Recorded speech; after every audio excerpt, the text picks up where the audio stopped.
En ce moment au Moyen-Orient, c'est chaud. Depuis les attentats du 7 octobre dernier et le massacre qui s'en est suivi dans la bande de Gaza, on assiste médusé à une escalade de la violence.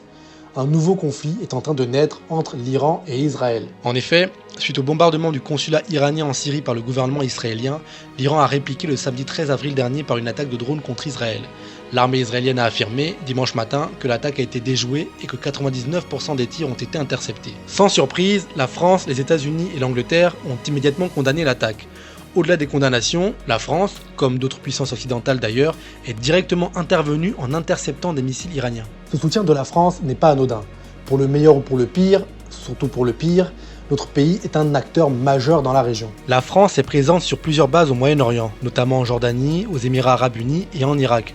Elle déploie régulièrement des moyens maritimes et aériens en Méditerranée orientale et autour de la mer Rouge. Cette présence française dans la région ne date pas d'hier.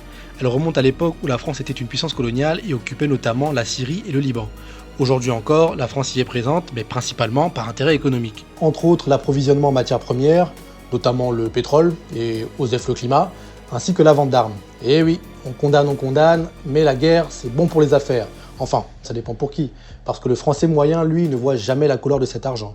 En revanche, pour les grosses boîtes comme Total, il pleut du fric. C'est une tragédie qu'un pays comme le nôtre, censé porter des valeurs humanistes, n'est présent au Moyen-Orient que pour les intérêts purement lucratifs des multinationales. Car s'il y a bien une chose que la situation au Moyen-Orient nous apprend, c'est que ceux qui souffrent le plus des conflits armés, ce sont toujours les populations civiles. Pendant que les grosses sociétés font du bénéfice sur la vente d'armes et de pétrole, le peuple palestinien, lui, se fait décimer dans l'indifférence générale. De son côté, le peuple israélien, qui conteste de plus en plus la politique d'extrême droite de Benyamin Netanyahou, se retrouve pris en otage par ce dernier. Ce nouveau conflit avec l'Iran est une aubaine pour Netanyahou afin de se maintenir au pouvoir. Le peuple iranien, quant à lui, qui conteste son régime depuis plus de 2 ans, continue à être violemment réprimé par des arrestations et des exécutions massives.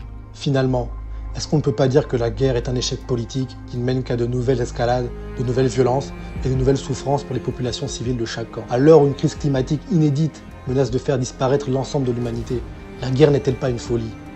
N'a-t-on pas sacrifié l'intérêt général humain sur l'autel de l'argent et du sang? C'est tout pour cette vidéo. N'hésitez pas à liker, partager, commenter et à vous abonner. Allez, ciao ciao.